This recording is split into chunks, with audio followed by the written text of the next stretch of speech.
So in a previous video, we let you know that we gained planning permission to turn this wooden building behind us into our farm office. So we've got somewhere decent to be able to do everything we do here and not to be working out of a port cabin that we are at the moment. So the port cabin will be sale. So if someone's looking for a 32 foot by, I think it's 9 foot port cabin, very good condition, then let me know. It's got a kitchenette and everything all in it, so it's ready to plumb in if someone's looking for that sort of thing. But anyway, we've got the opportunity to turn this into our proper office. Now, I will show you inside in a minute because some progress has been made. Rich, in some afternoons and wet days where he hasn't been able to do any valeting, has been helping me sort out the inside. Now, he had a really good idea the other day, which is hopefully going to save us a lot of time. So very happy about that, and I'll share that with you as well. First of all, I'm going to turn the camera around and show you all the outside. So this video is going to be all about the problems and sort of the plan of what we've got to do, how we're going to do it, why we're going to do it, and hopefully, fingers crossed, we get a nice, dry, warm office out at the end of this. So yeah, let us know in the comments any building tips or any suggestions you've got for this as I go through the video. So make a list, put it in the comments individually, whatever you want to do. I'd love hearing people's feedback and ideas on here to help us go further with this. So you all asked for this. I asked you in the last video whether you wanted to see more on this progress, and loads of you said yes. So here we are. So turn the camera around, show you what the problems and plan is. In other news, the clutch for the 86 has been ordered. So that video will be coming soon. Anyway, the other day I had a couple hours spare, so I came up and dug up through here with the digger, which was already clear. I hadn't really dug much. I've just cleared it out and put some sculpings down to try and make a bit more of a level surface if we want to bring the scissor lift in to be able to get up to these heights, which will be the case. But when looking back around here, I found the first problem we're going to have to work out, and that is this back here. Now, as you can see, there's a lot of horrible wet mushy leaves and mulch and everything back here which needs to be cleared out. Now, I don't want that to become a problem going forward, so we're actually going to dig this back to around there so we can, 1, access around the back of it, 2, put a drain in, 3, don't cause any more problems. Well, that's the plan. As you can see here, this is construction on the back, which is all sort of dung walling in the bottom, and then sort of Yorkshire boarding with overlap on top of it, and the side is of the same construction. Already a DPC in there, which is very, very good, because if that wasn't in there, then that would cause more problems and even more work. Now, it is mounted onto a concrete base all the way around the sides and the back, which is also good, but on the front there is nothing on the front at all, which isn't a problem because we've got to change all that anyway. And again, on this side, the same cladding. Haven't cleared this bit out yet, but I'll do exactly the same to allow us to get access to the back. So load of sticks and rubbish there and everything, but again, plenty of room here on up to the DPC all the way through there. So prior to build, exterior wise, there isn't a great deal to do, which is good. Just dig out around the back, stick a drain in, and hopefully that solves all of those problems, which I'm sure it will. Let us know again in the comments if you think there's a better idea or a better plan for that. Let's talk about the front fascia of what we've got there and how we're going to do that. So on the front, these windows are coming out. Well, to be fair, the whole lot is coming out. The doors and the windows. Anyone wants to see cheap garage doors, they're very good condition, good quality. They look a little bit wet in the bottom, but the timber is very, very good. So if anyone wants them, just let us know. The email's below in the description. These windows have actually come out quite well because there were some inside we've already taken out. So that's just aluminium single glazed windows. They'll be available if someone wants them. Have them for free by all means. They'll be available. But anyway, the plan here is in the very, very middle of the building, there will be a double glazed door for access. And then on the left and right, there will be 2 windows. So it'll be very symmetrical on the front, look quite pretty, sort of like cottagey looking. And then on either side, there'll also be a window in the middle there and the same on the other side. So that'll be nice and simple. So we're going to strip all of this out on the front so that we can completely reframe and reclad. But before we do that, we've got to sort the floor out inside, which I'll get to in a minute. So my initial plan was to actually strip all the cladding off on all 4 sides, completely go back to basics of a single frame with the roof remaining. But Rich had a great idea the other day. He goes, why are you taking off the old cladding? And I was like, well, because I need to be able to put in a vapor membrane or you know, a sheet to be able to stop any damp coming in the building. So you put a new framework up, sort of stud work, and then put on some OSB board, put the vapor barrier on, and then batten it off and then clad it. And he goes, well, why don't you just leave that there and then just put the vapor barrier on top of that cladding? And I was like, yeah, that's actually a really, really good idea, because it's no different than putting the vapor barrier onto the OSB. Now, this timber is obviously going to be better than OSB is ever going to be. So we're going to do exactly that. So we're actually leaving the two sides and the rear cladding on, vapor barrier, then batten it off, and then put our final cladding on the outside. So I think that's a good idea, whereas the front is just not usable. So again, that's all being ripped out. So initial plans were to leave the roof as is and install what they call a cold roof. So put insulation in between the rafters underneath the tin, and then leave a air gap in between the insulation and the tin, so that then that roof can breathe. So any condensation or any water vapor being created in the building would rise up, hit the cold roof, and then actually still have somewhere for that air to be able to travel up through, so that it didn't condensate. But there's a problem inside, and that's that the rafters inside the building aren't actually deep enough. They're only 3-inch. So to be able to put a decent size insulation in, those rafters aren't deep enough to be able to put insulation in and still leave an air gap to be able to allow it to be a cold roof. So we're actually going to have to strip the whole roof off, put in bigger rafters, and then put the tin back on again. So we could do a warm roof if we wanted to, rather than a cold roof. Now, the difference with a warm roof and a cold roof, as I just said, has a layer in between the insulation and the roofing material so that it can breathe in between. Warm roof is where you've got sort of, you clad it off with your timber above the rafters, then put a layer of insulation, and then you have your roof on top of that. So the insulation is actually touching it, but your inside water, or your water vapor, can't go through to your roof because it's not actually a cold roof. It's then classed as a warm roof. More information on YouTube if you want to learn more about that. It's frying my brain, so it's probably just fried yours. Right, so let's have a look inside, because if you've seen this building before on other videos, there will be some differences. And because we actually used to walk in here, there was like a little bit of a very basic sort of foyer coming in, with a door here going onto a raised platform, and then this was just all open. So Rich has been in here being very busy and has ripped all of this down, ripped up all of the floor, cleaned up everything, and we've also got rid of all of the white goods that were in here. There was a load of baths and sinks and all sorts in here stored. So that's all gone. We've still got a pile of stuff we need to go through. Two nice reclining armchairs back there if anyone wants them for free. They're free. Also for free is the canoe. Anyone want a free canoe? Come and help yourself. But by the looks of things, it's probably in the right place, because we have got a lot of water coming in here. So as I said before, obviously that build-up of rubbish out the back is not allowing it to drain. So the water's actually coming in underneath the blockwork there and coming into the building.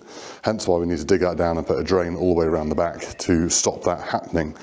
Now, this floor in here is very unlevel. I've been using the Milwaukee laser level this morning to try and get this to a bit of an understanding of how much work we've got to do. Let me turn on this Milwaukee light, you'll be able to see everything a bit better then.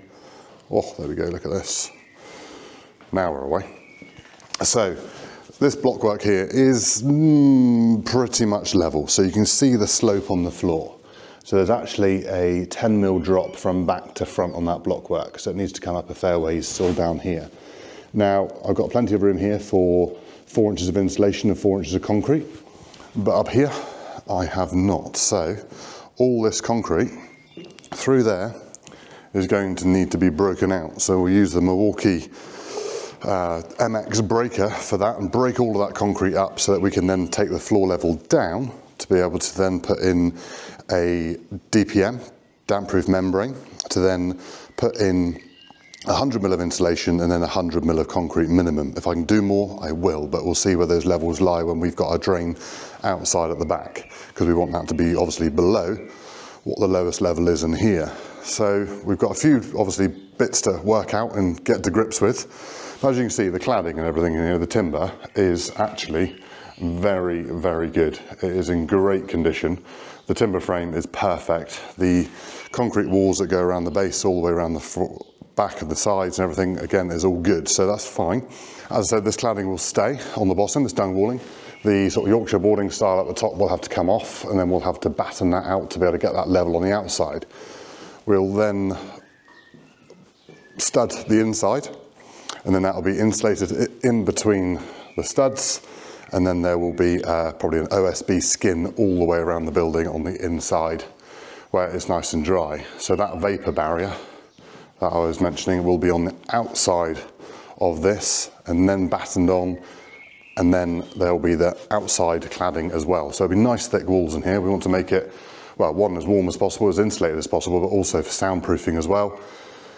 And hopefully that should solve the issue. Now, as I said before, the roof here is only on 3-inch rafters. So not enough room for the insulation to create a cold roof. So we need to put in probably 6-inch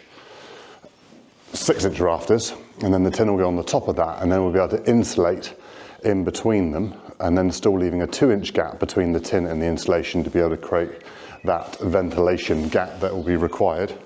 And we can, by taking the roof off, we can also put in another vapour barrier as well, so that we know we've got a completely sound, dry roof. So that should hopefully solve all of those issues. Again, the cladding up there will have to come off the top to be able to get it to the same level as the dung walling below.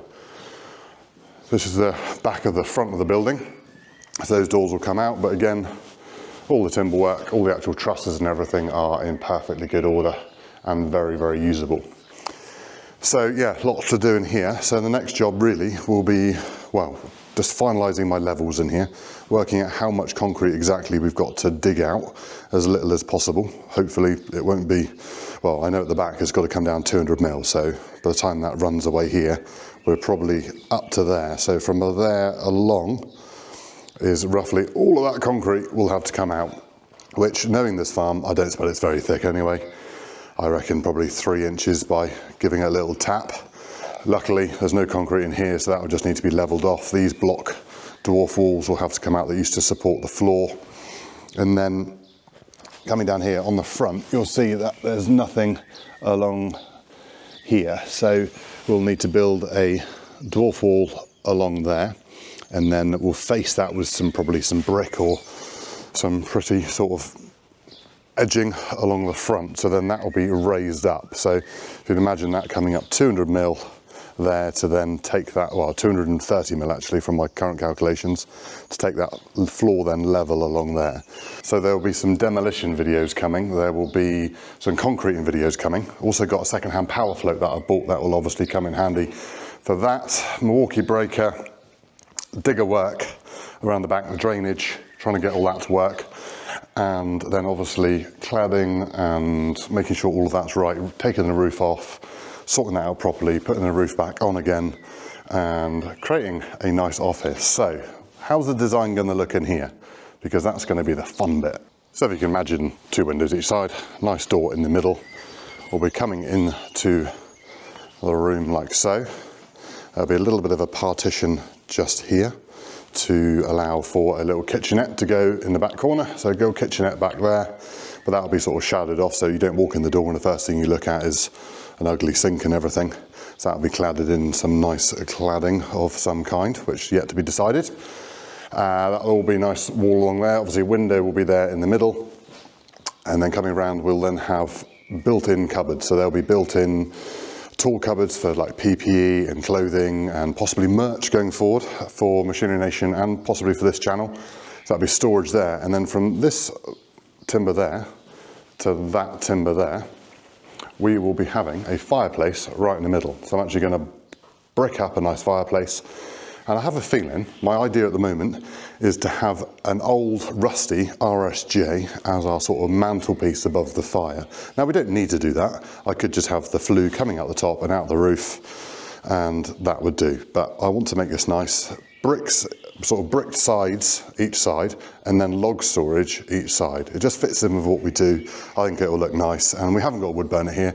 And as you know, we do a lot of logs, and I love logs. I love chainsaws, love splitting logs, all of that jazz. So then from that timber to there will be again a low level cupboard there to start with, probably for all the camera equipment and our filming gear and everything, charging ports. So it's all there nice and tidy. And again, nice tool cupboard on the end. for merch, PPE, clothing, storage, whatever that might be. So then on this side, there'll be a window there in the middle, which is 100 by 150, 100 tall, 150 wide. Same as the other side. All four windows are the same size, actually. There'll be anthracite grey on the outside and white on the inside, I think, from my financial calculations. And then there'll be a bank of 4 desks in the middle. So that'll be there, nice and tidy for editing, for management, for operations. Everything we do here will be managed from those 4 desks. And then coming around here, again, there'll be some low-level storage on that back wall. Again, merch, storage, whatever it might be, giveaways and things. Back into the doorway again. And then over here, so again, the kitchen was there. And then where that table is will pretty much be where a table is for sort of our break room and meetings. So we'll have somewhere to actually sit down with people and, you know, have chat, or at lunchtime have somewhere nice to have our lunch. So I think that'll be quite nice with the fire burning in the background through the winter. So that is what this room is going to look like, which hopefully will be a great success and sort of really take us to a much more comfortable level of being here. Being in the porter cabin at the moment, it's been fine. Been in it for 18 months. Previously I built offices and made everything sort of just make do for what we had, and it's very, very basic. I want to do this so it's nice. I spend half my week in the office editing, doing other work, businessy stuff and everything. So it's important to have a nice space. It's a bit like your bed. You know, you spend half your life in your bed. Well, not half your life, a third of your life in your bed. So it's nice to have a nice one. Same with an office space. So we've done the workshops, done the studio. Now it's time for the office build. Everything I'm going to be doing it on a small budget. So I'm not one to go over the top with spending, just wasting money unnecessarily on materials that don't need to be used. I recycle and reuse as much as possible.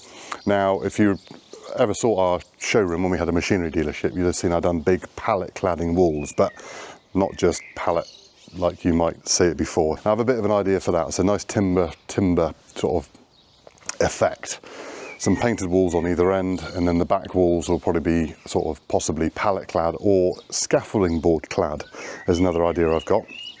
So it'll be quite rustic, it'll be quite, should we say, in keeping with what we do. So hopefully it will all make sense as we go along. But there'll be a few videos on this, there'll be update videos as we go along. So we'll try and sort of keep them sectional, so it's sort of more sort of digging out the floor and concreting the floor will probably be the next one. No, sorry, the next one will probably be the drainage.